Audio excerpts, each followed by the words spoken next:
이 시간 사도행전 2장 14절에서 24절 말씀을 통하여 은혜 받을 제목은 베드로의 오순절 설교입니다. 자, 오순절에 사도들에게 성령이 임하신 후에 베드로는 일어나 설교를 합니다. 그는 요엘 선지자의 예언이 현 시점에 임했다고 말씀하고 있습니다. 그래서 이 시간에는 베드로가 인용한 요엘에게 약속하신 성령이 오순절에 제자들에게 어떻게 적용되어 나타나는지, 그 성령의 역사가 어떠한 의미로 확대되어 가는지를 보면서 은혜 받는 여러분들이 되시기를 예수님의 이름으로 축원합니다. 예, 오순절에 사도들과 제자들에게 성령이 임한 후에 베드로가 11사도와 함께 서서 소리를 높여 말씀하는 것은 무엇입니까? 우리 14절을 봅니다. 베드로는 11사도와 함께 서서 목소리를 높이고 있습니다. 다시 말해서 소리를 높여 설교를 하고 있습니다. 그는 유대인들과 예루살렘에 사는 모든 사람들에게 이 일을 너희로 알려야 할 말이 있다고 이야기를 하고 있습니다. 그러니 너희들은 내 말에 귀를 기울이라는 것입니다. 내 말을 반드시 꼭 들어야 된다고 동기부여를 하고 있는 것입니다. 그래서 베드로는 성령의 역사를 조롱하여 세술에 취했다고 말하는 자들에게 그들에게 일침을 가합니다.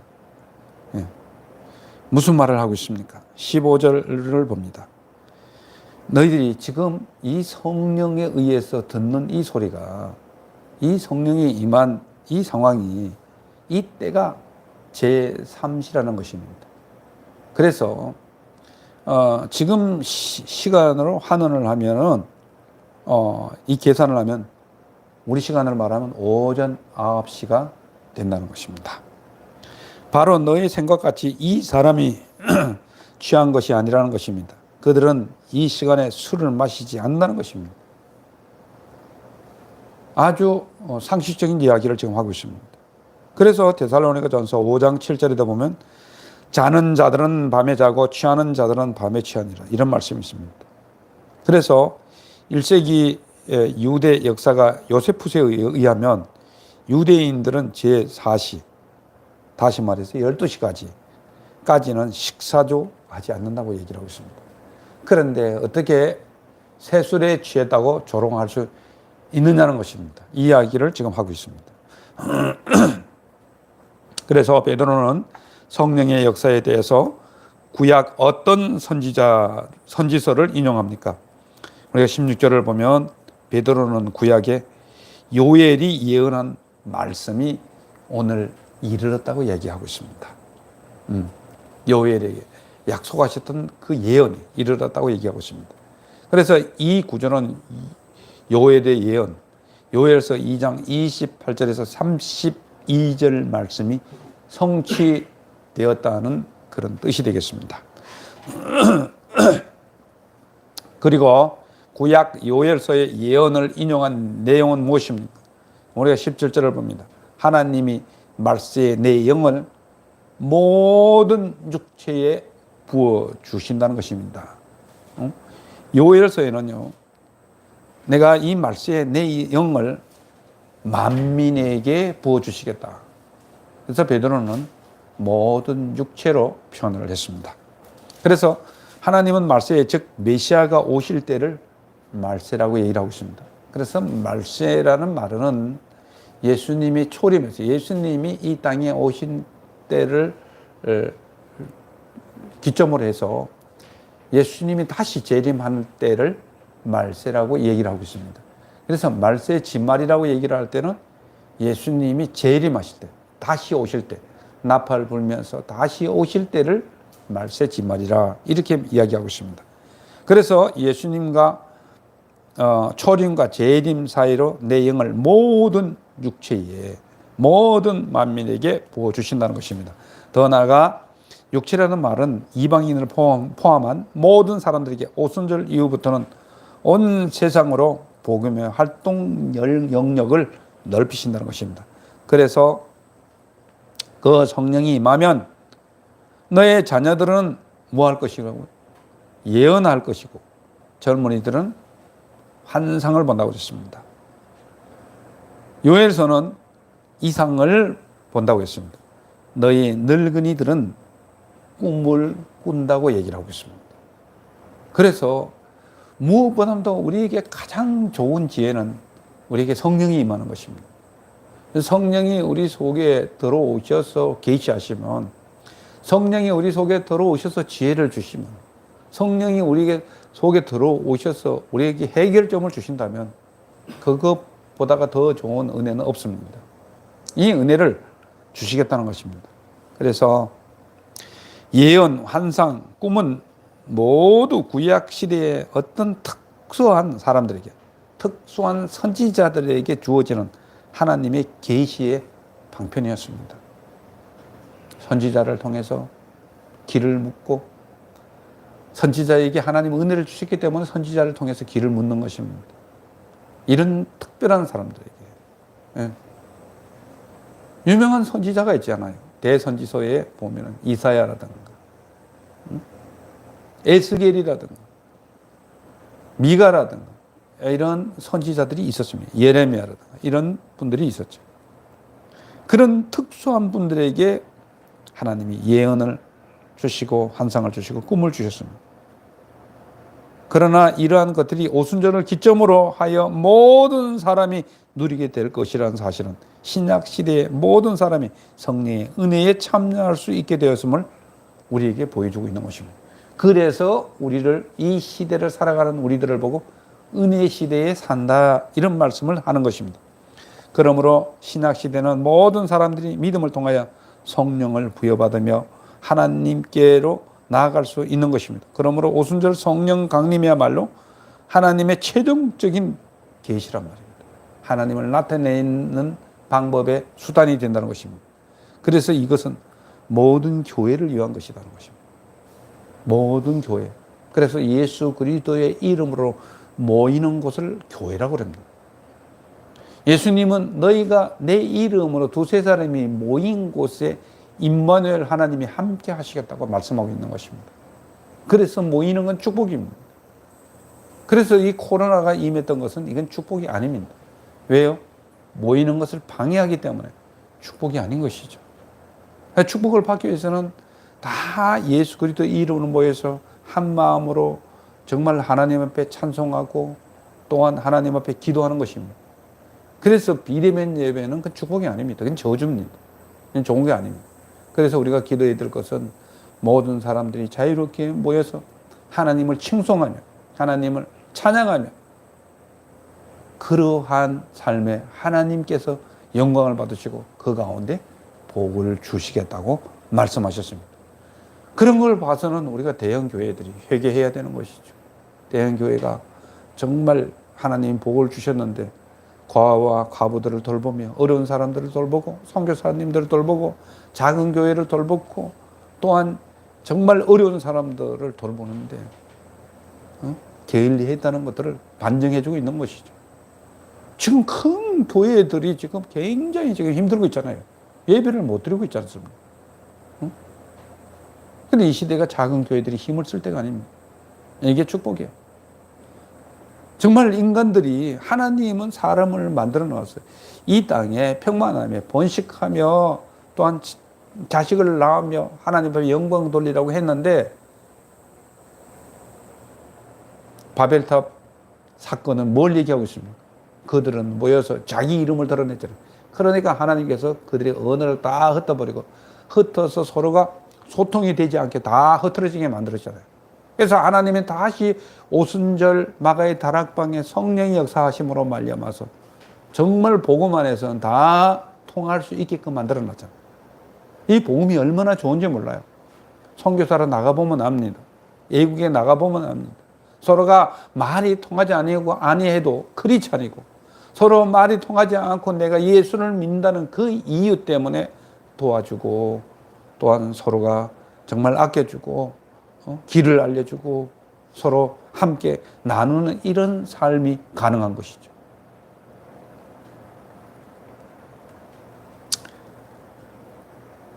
하나님의 영을 또한 누구에게 부어주신다고 또 말씀하고 있습니다. 18절을 봅니다. 그때에 하나님은 내 영을 누구에게? 내 남종과 여종에게 부어주신다고 말씀했습니다. 그래서 그들이 예언을 하게 된다는 것입니다. 예? 그전에는 노예가, 그전에는 종이, 정말 이방인들이 은혜를 받고 성령을 받는다는 것은 그거는 상상도 할 수 없는 것입니다. 그런데 이 오순절을 기점으로 해서 하나님의 영을 정말 모든 신분을 초월해서 다 부어주시겠다는 것입니다. 성령의 역사가, 이 복음의 역사가 신분의 계급을 다 깨는 역할을 한 것입니다. 남자는 존경을 받고 여자들은 굴림을 받아야 되는 것, 그런 것들을 다 제거한 것입니다. 복음이 중세시대의 여자들을 살린 것입니다. 복음이 모든 종들을 살린 것입니다. 복음의 모든 정말 좋지 않은 모든 신분에서 다 그들을 다 살려낸 것입니다. 뭘 부어주심으로? 성령을 부어주심으로 말미암아서 그렇게 됐다는 것입니다. 그러니까 이들도 똑같이 하나님의 은혜로 예언할 것이라는 얘기를 지금 하고 있습니다. 객관적으로 보면 이거는요, 베드로의 설교입니다. 왜냐하면 이 본절에는 하나님의 신실하게 믿는 성도를 가리키는 것인데, 그들이 성령을 받아 예언할 것이요, 이 변이 요엘서는 나타나지 않습니다. 예. 그때 내가 내 영을 내 남종과 여종에게 부어주리니 여기서 끝입니다.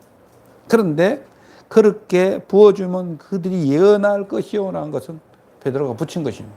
이 신약의 사도행전에만 나와 있어요. 이 부분만 딱 그렇게 나와 있습니다. 그러나 하나님께서 이것을 성경으로, 정경으로 선택했기 때문에 하나님의 말씀을 보는 거죠. 왜? 베드로에게 성령이 임했기 때문에 베드로도 지금식으로 말하면 선지자로 볼 수가 있는 것이죠. 그렇지 않습니까? 그리고 이 지구상에는 무슨 징조가 일어나겠다고 말씀하고 있습니까? 19절에서 21절을 봅니다. 이 지구상에는 무슨 징조가 일어납니까? 이로 하늘에서는 기사를, 땅에서 징조를 베푼다고 말씀했습니다. 그렇게 되면 곧 피와 불과 연기로 나타난다는 것입니다. 그리고 주의 크고 영화로운 날이 이르기 전에 해가 변하여 어두워지고 달이 변하여 피가 된다는 것입니다. 이게 무슨 얘기입니까? 예? 이것은 주님의 재림에 대한 표현입니다. 심판과 동시에 구원이 완성되는 날을 말씀하고 있습니다. 예. 우리가 완전한 구원의 때는요, 예수님이 재림하실 때입니다.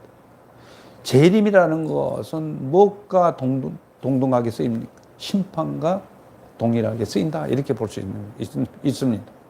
예. 믿지 않는 사람들은 완전한 심판이 그때부터 이루어지고, 믿는 사람들에게 완전한 구원이 예수님이 재림하실 때에 이루어진다, 그런 말씀이 되겠습니다. 그래서 예수를 통하여 여러 가지 초자연적인 기사가 이루어졌을 뿐만 아니라 십자가에 못 박히실 때에 잠시 해가 어두워진 사실을 예루살렘 사람들이 목격한 지 불과 지금 이 말씀이 증거되는 것은 7주 정도밖에 지나지 않기 때문에 생생하게 그 모습을 기억하고 있다, 이 말입니다. 예수님이 십자가에 달리셨을 때 해가 빛을 잃고 어두웠다고 얘기를 했잖아요.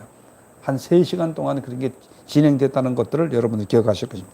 따라서 이러한 기사와 징조는 여호와의 날, 도래에 대한 표시이며, 이날은 심판의 날, 곧 마지막 날인 동시에 보다 직접적으로 하나님의 이름을 부르는 자가 구원을 얻는다는 것들을 지칭하는 것입니다. 그러나 다른 성경 본문을 종합해서 검토해 볼 때 오히려 본절의 표현은 마지막 날이 있을 하나님의 심판에 대한 묘사라고 우리가 볼 수 있습니다. 그래서 한편 기사와 징조란 다 같이 하나님의 초자연적인 역사를 표현하는데, 전자는, 다시 말해서 기사는 주로 하나님의 이적 권능을 나타내는 것이죠. 징조는, 기사는 예수님께서 이 땅에 오셔서 기사를 많이 일으키셨어요. 우리 잘 알잖아요. 오병 이어의 기적들이 있었고 물 위로 걸어가는 그러한 기사도 보여주셨고 또한 눈먼 자 눈을 뜨게 하시고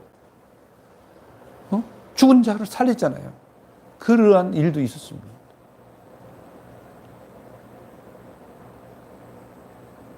물고기를 잡지 못하는 제자들을 통해서 말씀에 의지해서 그물을 내렸을 때 많은 물고기를 잡았던 그런 우리는 기사들을 보았습니다. 그런데 여기서 보면 기사와 징조를, 이 기사는 보여주시고 징조는 무엇입니까? 장래에 일어날 일들입니다. 예수님께서 조림하셔서 이런 일을 많이 일으켰다면 예수님께서 다시 오실 때도 그 징조는 일어날 것이라는 얘기를 말씀하게 주고 있습니다. 내가 볼지어다 내가 구름을 타고 오리라 그랬잖아요. 천사장의 호령 소리와 나팔 소리와 함께 내가 임하겠다고 말씀하셨잖아요. 그때 너희는 고개를 들라라고 말씀하셨습니다.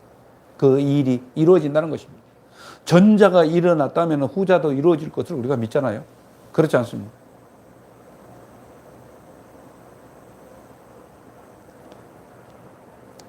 그래서 이 기사와 징조는 피와 불과 연기라는 구체적으로 표현을 설명하고 있습니다. 심판을 얘기하고 있습니다. 완전한 구원을 말씀하고 있습니다. 예수님의 재림 때는 심판과 구원이 동시에 이루어진다는 사실을 우리는 알아야 될 것입니다. 이러한 심판의 날에 어떻게 우리가 하면 구원을 받는다고 말씀하고 있습니다. 21절을 봅니다. 누구든지 같이 한번 읽겠습니다. 누구든지 주의 이름을 부르는 자는 구원을 받으리라. 주의 이름 부르는 자가 구원을 받겠다고 말씀하고 있습니다. 응? 응? 그래서 주의 이름을 부른다는 것을 일반적으로 기도하는 자라고도 이야기를 합니다. 응? 구하라는 것입니다. 찾으라는 것이죠. 주의 이름을 부르라는 것입니다. 찬양하라는 것입니다. 하나님이 나를 도와주시옵소서, 헬프미 나를 도와주시옵소서, 이렇게 할 때 하나님께서 구원을 주신다, 이렇게 이해합니다. 그래서 우리가 여기서 정말 주의 이름을 부른다는 것은 기도로서 한정시킬 필요는 없습니다.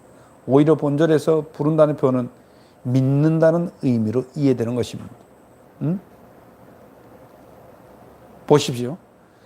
로마서 10장 13절에는 누구든지 주의 이름을 부르는 자는 구원을 받으리라. 그런즉 그들이 믿지 아니하는 일을 어찌 부르리요?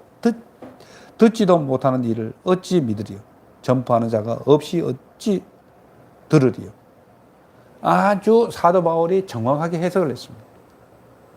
우리가 부르는데 믿지 않는 사람은 어떻게 부르냐? 믿음으로 주님을 부르는 것입니다. 주님이 역사하여 주시옵소서. 내가 주님을 믿습니다. 내게 능력 주신 자 안에서 나는 모든 일을 할 수가 있습니다. 이렇게 부르고 고백하는 것입니다. 강청하는 것입니다. 하나님 도와주시옵소서. 너희가 기도하고 구한 것은 받은 줄로 믿으라고 말씀하셨던 것처럼 내가 기도하면 하나님이 반드시 내 기도를 들을 것입니다. 그래서 믿음은 뭐라고요? 바라는 것에 실상이 보지 않는 것의 증거라고 말씀하셨습니다. 그래서 믿음은 바라는 것의 실상이라고 했습니다. 그 고백을 해야 되는 거예요. 내가 믿음으로 기도했다고 하면은 그 반드시 이루어질 것을 믿는 것입니다. 주님은 그걸 좋아하는 것입니다. 이게 믿음입니다. 믿음은 고백이에요. 그런데 많은 사람들이 기도하고 나서 믿지 않아요. 기도를 조금 했는데 되어질까? 남들은 저렇게 가서 밤이 새도록 기도하는데도 안 들어주는데 내 기도를 들어줄까? 사탄이 노리는 것이죠. 기도는 크든지 작든지 하나님이 다 들어준다는 사실을 우리는 알아야 되는 것이에요. 중요한 것은 믿음으로 기도해야 돼요. 너희가 믿음으로 기도하고 의심치 않으면 그대로 돼요. 의심치 않는다는 거예요. 의심하는 자는 구하지 말라고 그랬어요. 성경에 보면. 기도하면은 우리는 의심하지 말아야 돼요. 그래서 주님이 말씀하셨습니다.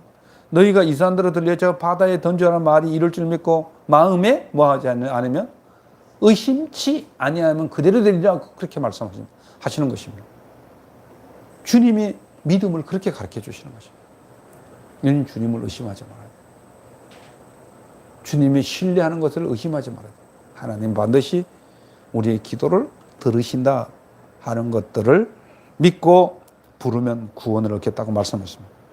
물론 이 구원은 영혼에 대한 구원이라고 얘기하지만 구원이라는 건 문제에서 벗어나는 것도 구원이 될 수 있고 병에서 나음을 입는 것도 구원이 될 수 있는 것입니다.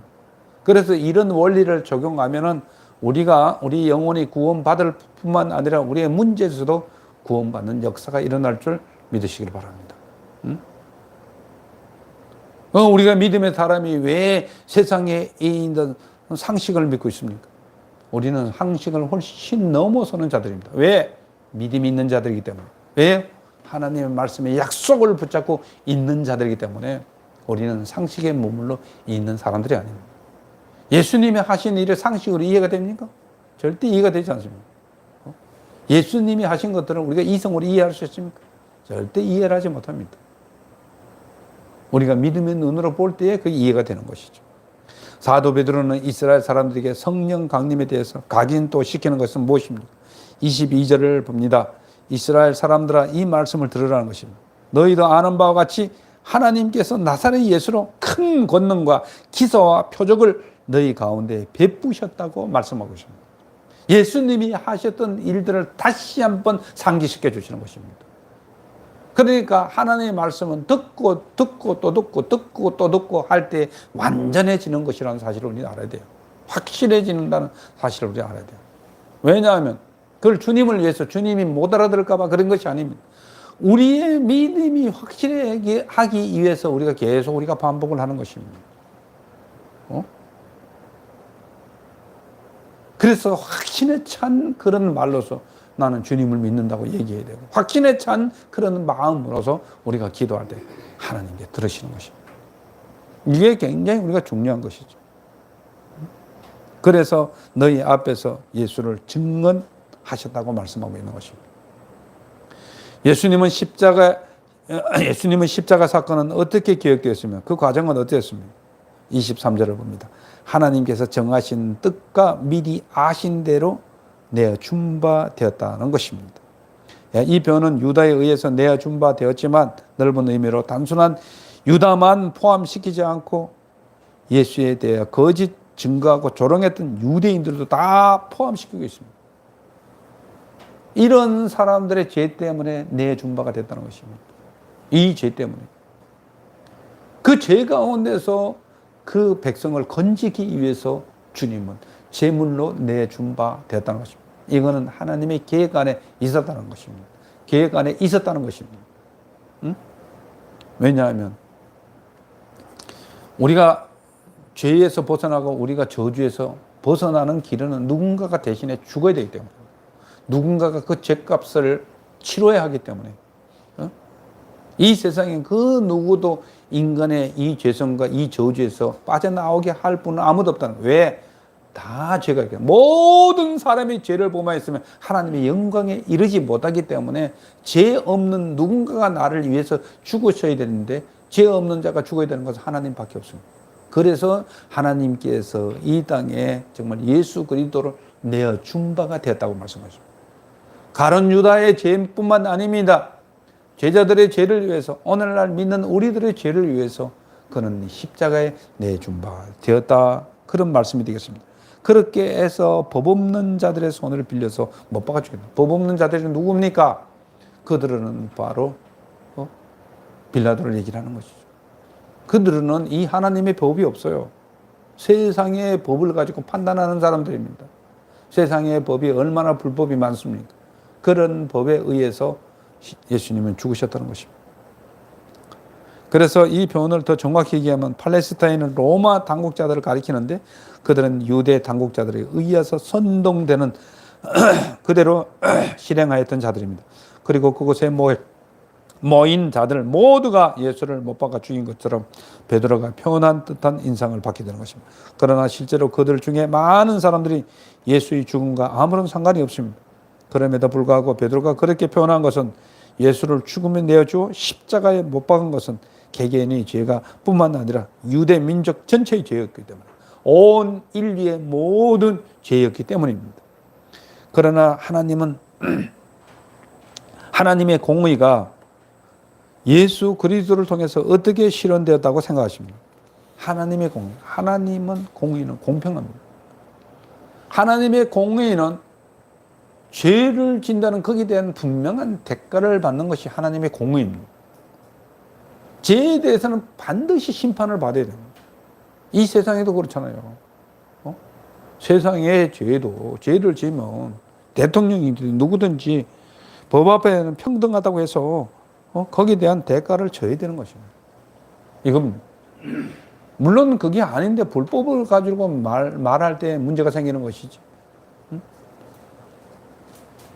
죄에 대해서 심판을 받는 것은 그거는 공의가 된다는 것입니다. 반드시 그렇게 되어야 된다. 그래서 그 공의가 예수 그리스도를 통해서 어떻게 실현됐습니까? 24절을 봅니다. 그런데 하나님께서 그를 사망의 고통에서 불을 살리셨다는 얘기를 하고 있습니다.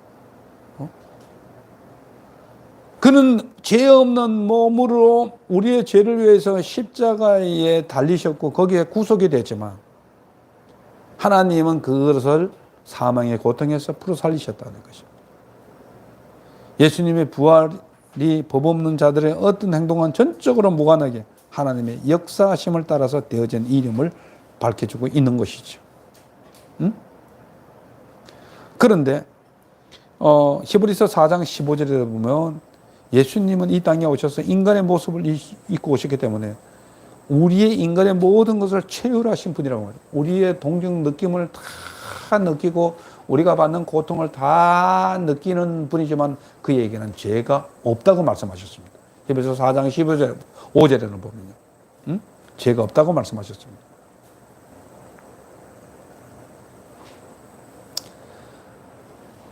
그렇기 때문에 그는 죄 가운데 죽으셨지만 하나님의 공의는 죄 없는 가운데 죽었던 사람은 다시 살아나게끔 되어 있는 것입니다. 이게 공의입니다. 그러니까 예수님이 고통을 받았다는 것은 뭔가가 우리를 위해서 대가를 받으셨다는 것이죠. 우리를 위해서 십자가에 죽으셨다는 것입니다. 아무런 대가를 이 죽음의 대가를 받지 말아야 할 분이 죽으셨다는 것입니다. 그래서 여기서 사망의 고통에서 하나님은 풀어 살리셨다는 것입니다. 저는 이 말씀을 묵상하면서 무엇을 깨달은가 하면요, 이런 생각을 했습니다. 우리가 어떤 문제에서 벗어나기 위해서는요, 회개하는 것이 제일 빠릅니다. 아직까지도 내가 죄가 있다고 하면은 문제가 잘 풀리잖아요. 우리가 죄가 있다면 문제가 아주 복잡해집니다. 우리 영적인 비밀이에요. 그래서 하나님과 나 사이에 있어서 죄가 있는 것은 반드시 우리가 회개해야 돼요. 그건 다른 사람한테 비춰주려고 하는 것이 아닙니다. 내가 양심의 가책을 받는다고 하나님 앞에 회개해야 되는 것입니다. 이게 우리가 모두 문제에서 벗어나는 길이에요. 왜냐하면 요한복음 8장 44절이다 보면 죄를 짓는 자는 어디에 속했다고요? 마귀에게 속했다. 다시 말해서 죄가 있는 한 사탄이 우리를 지배하고 사탄이 우리를 조종한단 말이에요. 사탄이 조종하는 주 무기는 죄라고요. 그런 문제가 복잡해지는 거예요. 모든 문제가 귀신이 든다고 모든 문제가 사단이 역사하고 마귀가 들어오면요, 아주 문제가 복잡스러워지는 것입니다. 복잡해져요. 그래서 그거를 없애기 위해서는 예수를 믿는 수밖에 없어요. 예수를 믿는 게 뭡니까? 예수를 믿고 예수님 앞에, 하나님 앞에 회개하는 것입니다. 하나님, 나의 죄를 용서해 주십시오. 주님은 취미가 죄를 사해 주는 것입니다. 회개하는 사람을 제일 좋아합니다. 그렇게 하면서 기도하는 거예요. 상대방도 그 사람이 어떤 그 악의에서 벗어나 주지 않으면 우리가 네가 네 죄든지 사하면 사해 줄 것이요 그대로 주면 그대로 주래. 다른 사람을 위해서 우리가 회개해 주고 그 사람을 위해서 기도할 때 문제에서 빨리 해방될 수 있는 것이 영적인 비밀입니다. 우리가 이 일을 해야 된다는 거죠. 그러는 가운데 우리는 또한 믿는 자의 또한 권세를 얻을 수가 있습니다. 에베소서 1장 17절에서 22절에 보면요, 우리에게 정말 사도 바울이 에베소 교회를 향해서는 정말 멋진 기도 예문이 있습니다. 우리 주 예수 그리스도의 하나님 영광의 아버지께서 지혜와 계시의 영을 우리에게 주셔서 하나님을 알게 하시고, 이 영이 우리 속에 들어옴으로 말미암아서 하나님이 어떤 분인지를 알게 하는 지혜가 열리기 위해서 기도했다고요. 에베소 교회가 그렇게 크기를 원했어요. 마음의 눈을 밝히셔서 부르심의 소망이 무엇인지를 알게 해달라고 말씀하고 있습니다. 이 아이들 기도의 제목에도 참 좋습니다. 우리 자녀들을 위해서 이런 기도가 좋습니다. 그리고 또한 19절을 보면 그의 힘의 위력으로 역사하심을 따라 우리에게 베푸신 능력이 지극히 크심이 어떤 것을 알게 하기로 했습니다. 하나님 믿는 자의 권세가 어떤 것인지를 알게 하기를 기도했단 말입니다. 하나님을 알고, 부르심의 소망이 뭔 줄 알고, 하나님이 나에게 주신 권능이 무엇인지를 알고, 내가 누릴 수 있는 믿는 자의 권세가 어떤 것인지를 알면 힘이 나는 거죠. 그런데 많은 사람들이 하나님의 찬스를 못 써요. 정말 세상에 썩은 동아줄 같은 거 잡으려고 자꾸 그냥 그러는 거지. 동아줄을 잡으려면 정말 생명의 동아줄을 잡아야지. 썩은 동아줄을 잡으면 안 되잖아요. 이 하나님의 놀라운 권능이 있단 말이에요. 이 믿는 자의 권세를 사용해야 돼요.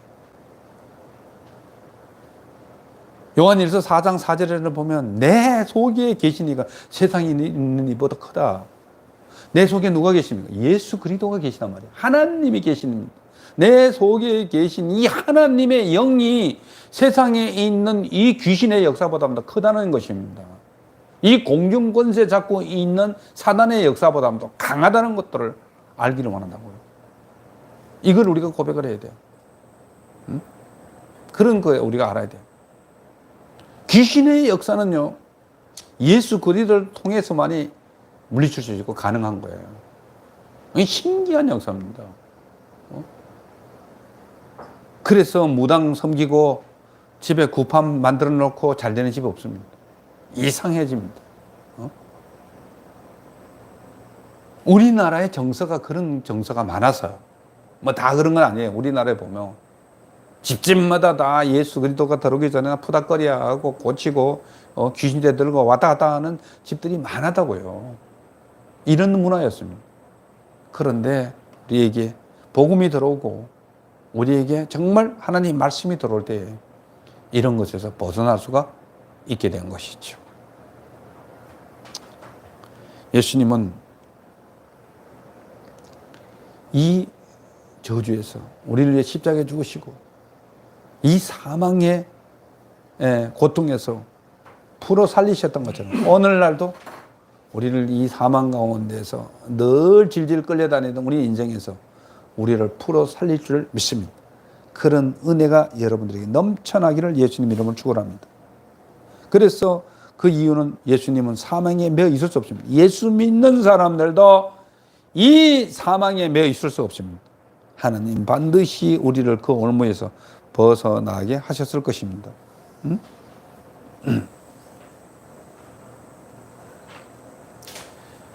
이제 하나님 말씀 한 절 읽고 말씀을 정리합니다.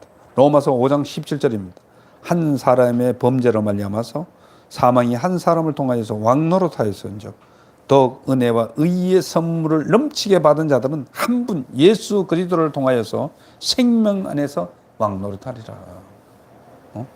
우리가 예수를 믿지 않을 때는 사망이 우리의 심령 속에서 왕노릇했다고요. 어둠의 영이 우리를 왕노릇했다고요.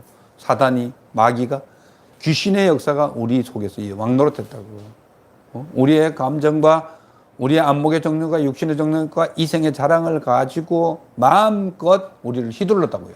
그렇지만 우리가 예수 그리스도를 영접함으로 말미암아서 하나님의 자녀가 되고 영접하는 자 곧 그 이름을 믿음으로 말미암아서 우리는 오늘 로마서 5장 17절에 있는 말씀과 같이 예수 그리스도 안에서 왕노릇하게 되었습니다. 사랑하는 성도 여러분, 우리에게 성령이 임하면 성경으로 우리에게 말씀하신 것이 기억에 생생하게 되살아납니다. 그리고 그 말씀을 성령을 힘입어 증거할 수 있습니다. 베드로처럼. 그렇게 될 때 우리는 하나님의 말씀이 나에게 살아나고 적용될 뿐만 아니라 믿는 자의 권세로 나타날 수 있습니다. 그러므로 우리는 그 말씀으로 힘있게 복음을 전할 수 있습니다. 하나님의 말씀은 살아있고 운동력이 있어서 우리의 실생활에 적용되어 날마다 복음의 말씀으로 승리하는 여러분들이 되시기를 예수님의 이름으로 축원합니다.